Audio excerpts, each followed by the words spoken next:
Эзний ивэл дүрнүү улаан тэнгисээс цааш аудио үйлчиллийн шинэхэн дугаар эхэлж байна. Бид энэ үйлчиллээрээ итгэл, үзэл бодлороо ганцаардаж, ганахарч байгаа хин нэгэнд хань түшиг болохыг зорддог. Угтаа заримдаа бид чинь олонтойгоо байхдаа хүртэл ганцаардаж гунигладаг шүү дээ. Ганцаардах, хань бүлгүй байх чинь ерөөсөө ганцаараа байхад төрдөм биш. Тийм болохоор алсын занаас чадахгүй. Хантай нүмертэй ижил олноо бараадаж хамтын суралцахыг, хамтаж хөгжил, ахиц дэвшлийг хаанч ямар ч жижиг бүлгээр бий болгохыг зорилгоо болгодог. Цаашлаад энэ зорилго маань агуу захирамжинд хувь нэмрээ оруулнаа гэсэн үр нөлөөг сэтгэлдээ, залбиралдаа, бас итгэлдээ харж багтааж явдаг л ийм л хүмүүс. Энэ бол улаан тэнгисээс цааш аудио үйлчлэл. Тэгэхээр таны амьдралын зорилго юу вэ? Миний хувьд надад өгөгдсөн өгөгдөл, авьяас чадвар, чадамжаараа бусаддаа, олон нийтэд, нийгэмдээ хувь нэмрээ оруулах. Хэтэрхий ерөнхий тойрог санагдсан бол дараа нь тухтай аргагүй тайлбарлаж, учирлах боломж дохиох бизээ. Харин яг одоо хамтдаа Бурхны үгээр дамжуулан би юунд суралцах вэ? Ямар нэгэн зүйлийг сурах болно гэсэн тийм л итгэл зорилготойгоор Библийг нэцгээе.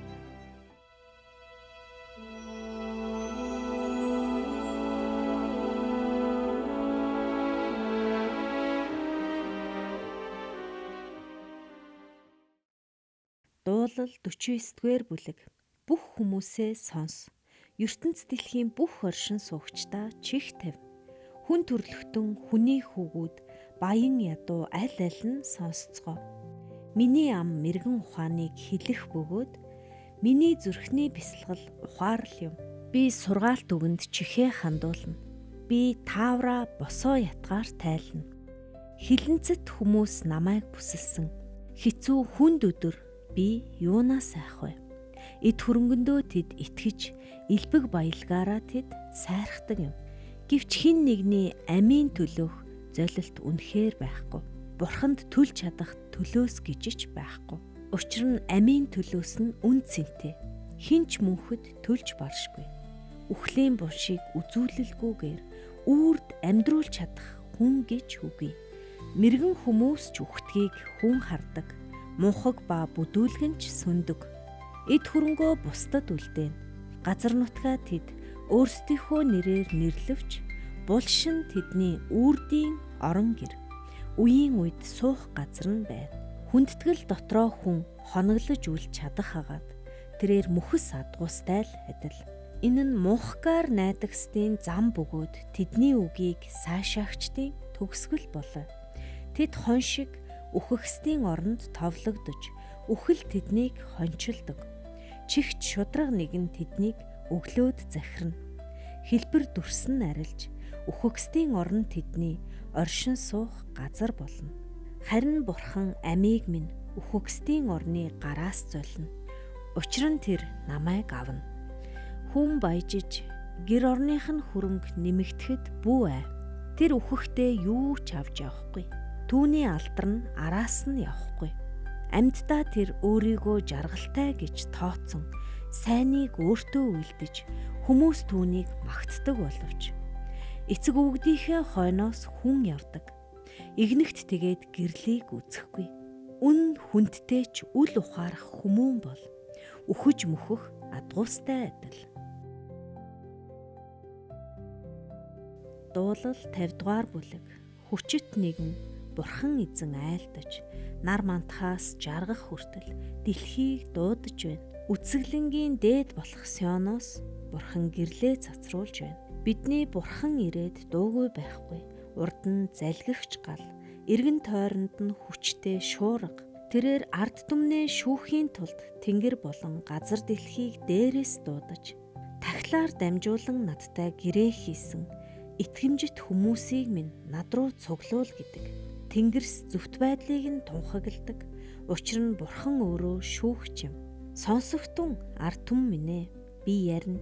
Израиля, би чиний эсрэг гэрчлэнэ. Би Бурхан, чиний Бурхан. Би тахлуудаас ч нь болж чамайг зэмлээгүй. Шатаал тахлууд ч нь үргэлж миний өмнө байдаг. Би гэрээс ч нь бухыгч, хашаанаас ч нь хуцыг ч авахгүй. Учир нь ойн амьтад бүгд мянган толгод дээрх мал сүрэг минийх. Би уулын шувуу бүрийг мэдэх бөгөөд хээр талд хөдлөх бүхэн минийх. Би үлссэн байлаа ч чамд хэлэхгүй байсан. Учир нь ертөнц хийгээд түүнийг дүүрэгдэг бүхэн минийх. Би бухын махыг идэж хуцын цусыг уудаг юм уу? Бурханд талархлын тахилыг өргөж хамгийн дээд нэгэнд амлалтуудаа биелүүл. Зовлон шаналнгийн өдөр намайг дууд. Би чамайг аврах бөгөөд чи намайг хүндэтгэн. Харин буруу гуйлдэгч хүнд Бурхан айлтгатаа. Зарилгуудыг минь чи зарлан гэрээг минь амандаа юунд тэн вэ? Үнэн дээр чи сахилгажуулалтыг үзэн ядаж, үгсийг минь чи арагшаа хайдаг. Хулгайчийг хараад чи саашаадаг. Хувь юугаа чи завхайчултай холбдог. Амаа чи ёрын муугаар сунгадаг бөгөөд чиний хэл залмихийг л найруулдаг. Чи сууж ах дүүсээ муулан ярьж эхийнхээ хүүг гүтгдэг. Эдгээрийг хийхэд чинь би дуугүй байсан. Гэтэл чи намайг өөртөөгөө адил гэж утсан. Одоо би чамайг зэмлэж нүдний чинь өмнө чамайг буруутгана. Бурхныг мартагч нараа ухаарахтун. Эс бөгөөс би тасчин хайна. Та нарыг аврах хүн үгүй. Талархлын тахилыг өргөгч нь намайг хүндэтгдэг. Зөв замаар замнагчдад Бурхны авралыг би үзүүлнэ. Амин хөөх ямар гайхамшигтай юм бэ? Энэ удаагийн дугаараа зорилгын талаар яриагаар эхлүүлсэн чинь өнөөдрийн бүлгүүдэд Бурхны зорилго хийгээд хүмүүний зорилт хоёрын ялгаа тэнгэр газар шиг их байдгийг бас адилсалж бий болохыг өнөөдрийн ишлэлүүд харуулж байна. Мэдээж зөвхөн Бурхан ба хүний тухай гэхээс илүү оршин буй ертөнц, юмс үзэгдлийн зорилго, утга учирын тухай илчлэн бичигдсэн ишлэлүүд байсныг та анзаарсан л ах. Тэнгэрсэл гэхэд Бурхны зөвхт байдлыг тунхагладаг. Бурхны зорилго болвоос Бурхан гэдгээ хүмүүн төрлөختөнд зарлан тунхаглах, ертөнцийн юмс бүхэн Бурхан бүгдийн дээр залардаг шүү дээ гэдгийг зарлан мэдүүлэх зорилготой байдаг. Хүчит нэгэн Бурхан эзэн айлдаж нар мантахаас жаргах хүртэл дэлхийг дуудаж байна. Үзэсгэлэнгийн дээд болох Сионоос Бурхан гэрлээ цацруулж байна. Тэгэхээр ямарваа нэгэн зорилгын ард нь тухайн зорилгыг тээж өөртөлж яваа нэгний мөн чанар, ахуй байдал, утга учир гэж зүйл нь оршин байдаг юм. Тэгэхээр Библиэс дахин үргэлжлүүлэн харах юм бол би өлсөж байлаач чамд хэлэхгүй байсан. Учир нь ертөнц хийгээд түүнийг дүүрэгдэг бүхэн минийх гэж Бурхан хэлж байна. Бурханы зорилгын дотор би, та, бид бүгдээрээ тал дүүрэн бэлчих хонин сүрэгтэйгээ ой мод далай тэнгистэйгээ оршдог гэхээр ямар гайхан багталтай юм бэ? Ганцхан үг үйлбэрийн ард хичнээн их нүсэр бүтээл оршихуй орчил эргэлдэж байгаа юм бол гэсэн чинь бүр толгой хэрэгчлээ. Үнэхээр бүр ухаан хүрэхгүй нэ. Шинжлэх ухааныг бүхэлд нь бүтээлийн онолд багтаах эсвэл энэ онолоор илэрхийлэхээс илүүтэйгээр энэ хоёр угтаа галт тэрэгний хоёр игнээ төмөр зам шиг магадгүй хизээж огтлолцож эсвэл хойлолдож хутгалдахын аргагүй зүйл байж болно. Манай нарны аймаг, тэнгэрийн заадас, галактик тэдгээр нь үе төмөрөө тоологдох хэмжээний тийм л асар олон. Яг л Библиэд далайн эргийн элс шиг тоолж барамгүй их гэдэг хэлцүүг байдаг шиг. Одон орон орчлон ертөнцийн тухай шинжлэх ухаанч мэдээсэлд сансрын телескоп дуран аваагаар авсан нөгөө алдартай гэрэл зургуудыг бодохоор бүр үнэхээр хэлэх үггүй болж байна. Үнэхээр ой тойнд багтамгүй хязгааргүй том юм аа.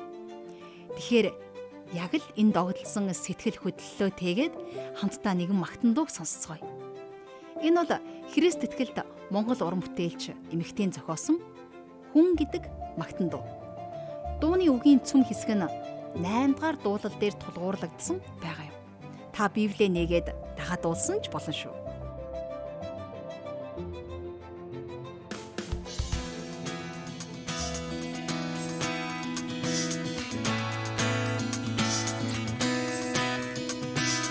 La la la la la la la la la la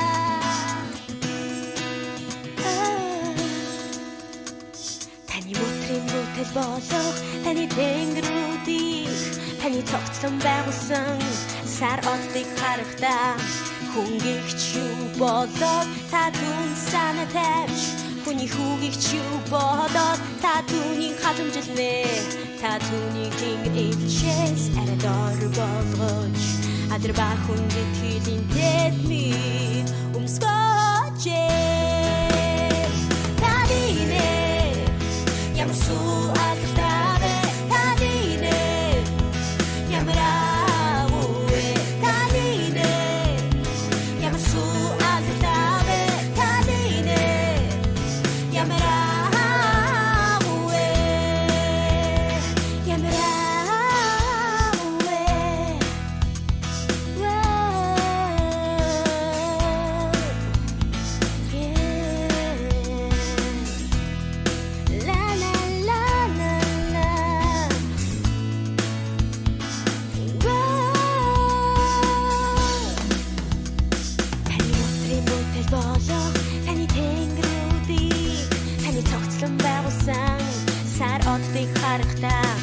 Хүнгийгч юу болоод та түн санаа тавьж хүний хүүгийгч юу болоод та түүнийг халамжилнэ та түүнийг тэнгэр илчээс арайдор болгож адар ба хүндэт хилийн тэдми өмсгөөж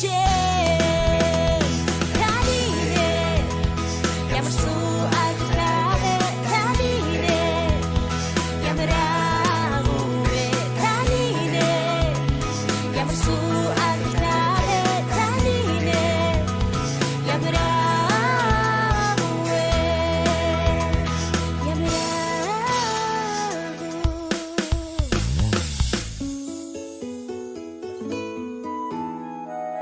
та түн мотрийн бүтээлүүдийг бүгдийг захируулдаг та түүний хөл дор бүх юмыг таснаа хэрийн аратан амтар тэнгэрийн шууд далайн загас ёо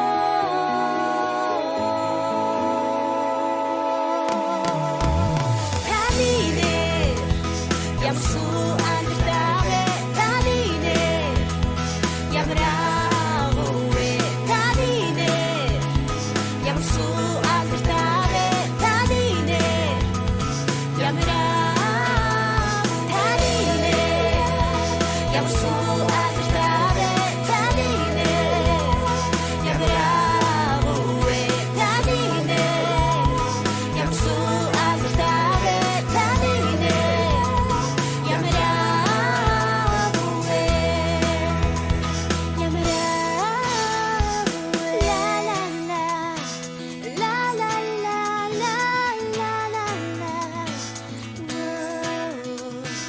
ла ла ла ла ла ла ла ла ла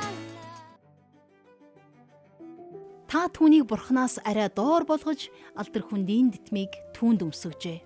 Та түүнд мотрийнхаа бүтээлүүдийг захируулж та бүх юмсыг түүний хөл доор тавьсан нь хонь үхэр бүгд мөн хээрийн араатан амьтад тэнгэрийн шууд болон далайн загас усан замаар сэлгч бүхэн юм. Дуулал 8 дугаар бүлгийн 5-аас 8 дугаар ишлэл. Тэгвэл хүмүүний амьдралынхан зориг энд ч гэсэн байна. Тэдгэрийг захирч зөв зүйтэйгээр ашиглаж тэнцвэрийг нь хадгална гэдэг бас л том хариуцлага шүү. Алдар ба хүндэтгэлийн дитмийг өмссөн та бид амьдралдаа яавал юу хийж бүтээвэл, юуг хэлж ярил, юуг бодож эргцүүлвэл зөв сайн сайхан амьдрсан, зөв сайхан насалсан болох бол мэрэгэн хүмүүс ч үхтгийг хүн хардаг. Мунхаг ба бүдүүлгэн ч сундаг. Эд хөрөнгөө бусдад үлдээн. Газар нутгаа тэд өөрсдийн нэрээр нэрлэвч булшин тэдний үүрдийн орон гэр. Үеийн үед суух газар нь байна. Хүндэтгэл дотроо хүн хоноглож үл чадах хагаад тэрээр мөхс хатгуустай адил юм гэж дуулал номын 49-р бүлгийн 10-аас 12 дугаар ишлэлдэр бичсэнийг та бид хамтдаа уншиж сонссон шүү дээ. Тэгэхээр хүний амьдралд олон зориг, хүсэл мөрөөдөл, бахархлаар дүүрэн байж болно. Бурхны хүнд өгсөн гайхамшигтай бэлгүүдийн нэг бол сонголт ба шийдвэрийг гаргах тэрхүү эрх чөлөө шүү дээ. Гэхдээ жаахан уужуугаар бодож үзвэл бас уншиж судлаад үзвэл эцэстээ юун зөв, юу нь буруу болохыг бид Библиэс бэлхнээ харж уншиж олно. Энд хүний амьдралд дохиох бүхий л замнал, түүхүүдийн зөв, буруу, сайн, мууг, ус, тос шиг л ялгаад харуулчихж байгаа юм. Амьдралыг бид 60, 70, 80 жил гэж тоолдогч бүхэлдэг утгаараа ердөө л нэг амьсгал.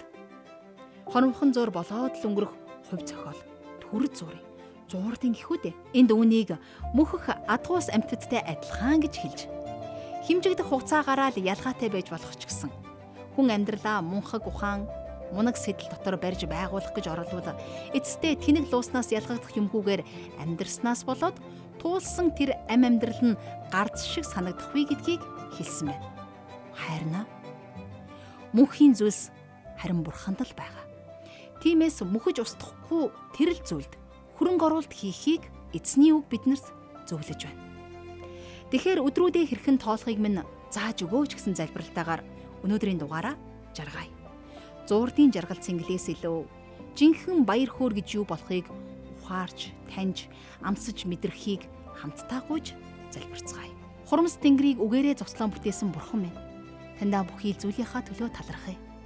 Орчлон ертөнц гэдэг ямар агуу уудан болохыг бид гайхан, алмайрч, биширдэг хэрнээ тэдгээрээс өчүүхэн хэрэн жижигхэн ч гэсэн өөрсдийнхөө амь амьдралыг ухаж, ойлгож, таньж мэдэх, бас утга учиртай өнгөрүүлэх боломж нөөцөө ухаанаар хомсхон юм бид. Тиймээс бурхан минь ээ, энэ нь зөв сайн гэсэн өөрсдийнхөө бодолдоо түшиглэж, бас дөлдөөтж, эцэстээ мөхөл рүү хөтлсөн замаар хитрхи хожимдтлоо явахгүй байхад та туслаач. Эзэн бурхан минь, та надад, та бидэнд юун зөв, юун шударга, юун цэвэр ариун, юунд бишрэл хүндэтгэлтэй болохыг зааж сургаж өгөөч. Өөрийнхөө амар тайван дотроо, тиймээ эзэн өөрийн амар тайван дотроо энэ бүгдийг заан сургааж, таны гүн бишрэлтэйгээр, талархалтайгаар, сэтгэл хангалуунаар таньж мэдэж, амьдралаа утга учиртайгаар, урамтай бас жаргалтай өнгөрүүлэхэд та бидэнд, та надад мэрэгэн ухаан, та боломж нөхцөлийг бүрэн дүүрнээр хайрлаач гэж гуйж байна. Таны бидэнд өгсөн бүхий л зүйлийг хайрлан нандинаж, хадгалж өвлүүлэхэд минь та бидэнтэй хамт байгаа шиг. Та бас бидний үр удам, үр хүүхдүүдтэй минь хамт байж, харж хандаач гэж бүхий л зүйлсийг танд өргөж, эзэн Есүсийн нэрээр гуйж байна. Амен.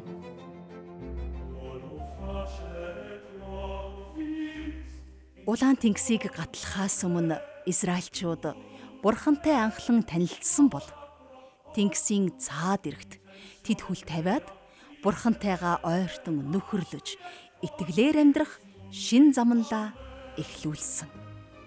Улаан тэнгисээс цааш итгэлээ ганц үгээр бус амьдралаараа гэрчлэе.